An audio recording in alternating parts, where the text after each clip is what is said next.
이제 쿠팡이 진짜 안정적인 배송망과 풀필먼트 시스템을 완전히 구축이 돼서 흑자 전환을 시켰다는 게 저한테는 가장 큰 이슈.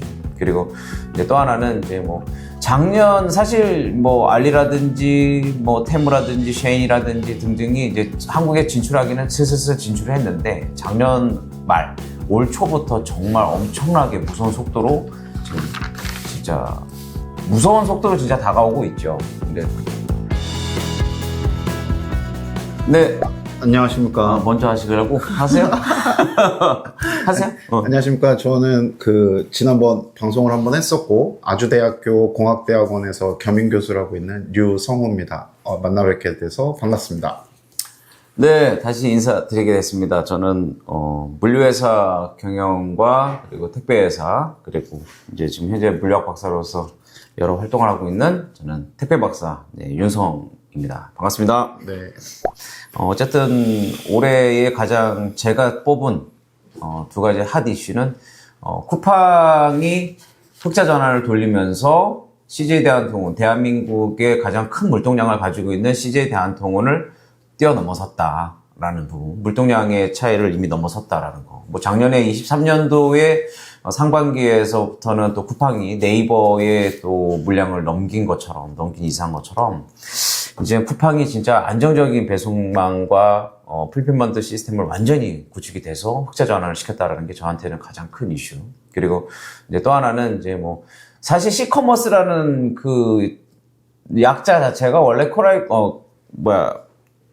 콜라보레이티브 커머스라는 원래 약자인데 지금 이제 요즘에는 시커머스가 뭐라고 차이나 커머스라는 명칭으로 바뀌고 있어요. 그만큼 작년 사실 뭐 알리라든지 뭐 테무라든지 쉐인이라든지 등등이 이제 한국에 진출하기는 슬슬 진출을 했는데 작년 말 올 초부터 정말 엄청나게 무서운 속도로 지금 진짜 무서운 속도로 진짜 다가오고 있죠. 근데 그래서 국내 기업에 있는 커머스 회사라든지 뭐 홈쇼핑 등등 여러 가지 회사들을 지금 사실 위협을 하고 있는 상황인데 그게 저에게는 그 물량이 늘어남으로써 뭐 택배 종사자들, 택배 회사들이 매출이 같이 늘어난다 뭐 이런 부분도 있을 수도 있겠지만 그러한 물동량을 통해서 어떻게 보면 위기 아닌 위기로서 다가올 수 있는 영향성이 더 클 것이다라고 생각이 들어서 제가 24년도에 생각하고 있었던 가장 큰 택배 물류의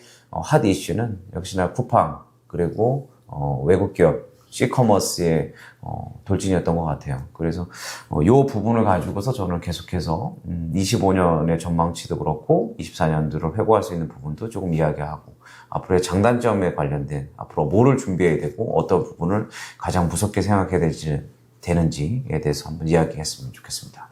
우선적으로 제가 생각하는 뭐 24년도 이슈는 되게 다양하고 여러 가지 뭐 환경 변화라든지 물류에도 이렇게 변화가 있었지만 아무래도 본질적인 부분에 대해서 먼저 짚고 넘어가지 않을 수 없어서 일단 저는 운송 쪽에 되게 관심도 많고 그쪽 관련 분야에 조금 공부도 하고 했어서 제가 가장 큰 24년도 핫했던 이슈는 콜드체인 쪽 배송 관련 이슈가 아닌가라고 생각을 하고요. 이거는 뭐 올해만의 문제가 아니고 그 전부터 계속 이제 문제가 대두돼 오던 건데 점점 심화되고 있는 거다라는 차원에서 말씀을 드리고 싶고요.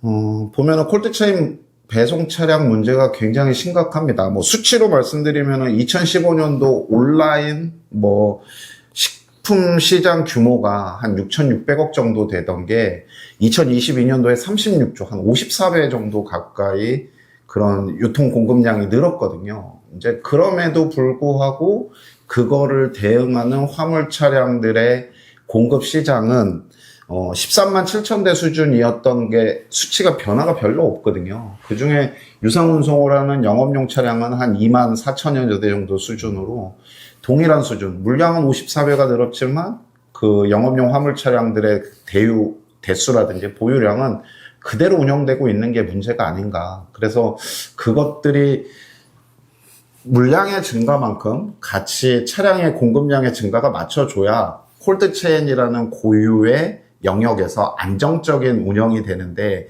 이게 물량은 증가하고 있으나 차량에 대한 수요 부분을 맞추지 못하고 있는 부분이라 어찌됐건 그런 부분이 이제 뭐 뒤에서도 제가 설명을 할 거지만 위생이라든지 안전이라든지 이런 부분들이 확보되지 못하고 있는 상황으로 지금 콜드체인 시장에 이런 유통 배송 차량이 이루어지고 있다. 이런 부분들이 좀 시급한 문제라서 내년도에도 화두를 한번 제가 다음에 다시 한번 던질 건데 24년도도 가장 큰 운송 이슈가 있지 않나. 그리고 이제 더불어서 운송 이슈의 하나가 이제 고령화되는 부분들이죠. 그 고령화 문제가 같이 대두되고 있어서 콜드체인 영역은 물론 뭐 모든 배송 영역들이 뭐 택배 배송 영역이든 모든 뭐 이렇게 컨테이너 배송 영역이든 다양한 이슈가 있겠지만 식자재 식품 배송 영역들은 새벽에 이루어지는 영역인데 고령화 문제가 같이 접목되게 되면 업무에 대한 피로도나 강도나 그다음에 납품에 대한 서비스 퀄리티가 계속적으로 떨어지고 있는 상황.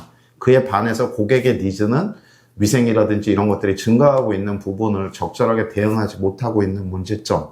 이게 24년도 운송 쪽 이슈의 가장 큰 문제가 아닌가. 그래서 이런 부분들의 좀 해결책이나 방법이 필요하지 않나라고 생각을 하고요.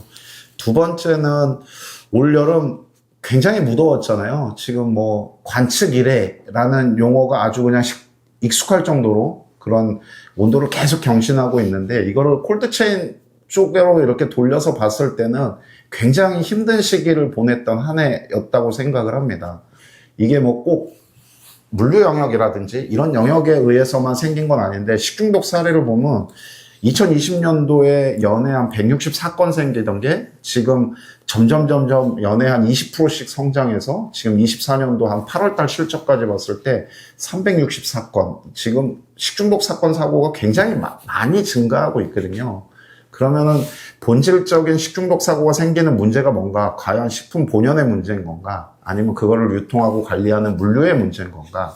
이렇게 한번 좀 따져보면서 가야 될 시기인데 이런 것들이 증가돼서 생기는 것들이 물류 쪽 관점에서 한번 바라봐야 될 이슈가 아닌가. 저는 그렇게 두 가지 사안을 좀 한번 정리해 봤고요. 앞으로 지속적으로 이런 이슈들은 관리를 해야 될 포인트라고 생각해서 두 가지 이슈를 한번 뽑아 봤습니다.